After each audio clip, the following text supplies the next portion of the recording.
As heroin-related deaths and crimes continue to increase around our state, another community is stepping forward to curb the trend.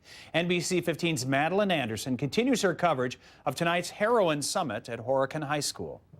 Well, we know why there's a spike in heroin use. It's a cheaper, more accessible, and more addictive version of prescription drugs.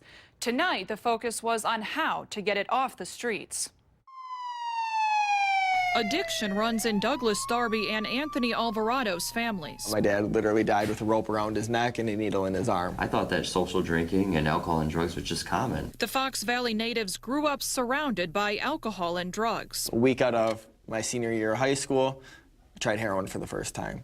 Within 7 short years, I found myself robbing 2 pharmacies, facing 88 years in prison, eventually served 3.5. Because of those habits, I lost family, I lost friends, I lost my freedom, I lost my own sanity. It took nearly losing everything to gain a new perspective on life. After getting clean, the best friends turned business partners created Rise Together, an organization that educates youth about recovery. We're giving those kids a healthy lifestyle.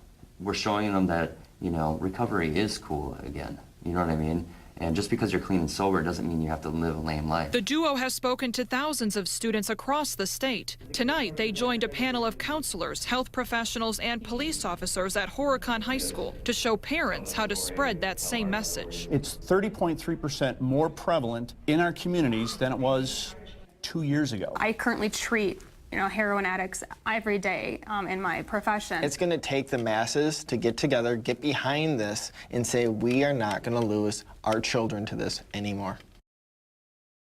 And if you are concerned about your child, try to intervene by setting tight limits with clear consequences, having a productive conversation, and closely monitoring your child's behavior and activities. Now, some warning signs your child could be using drugs include declining grades, a lack of interest in sports and hobbies, money disappearing, oversleeping and irritability, or depression.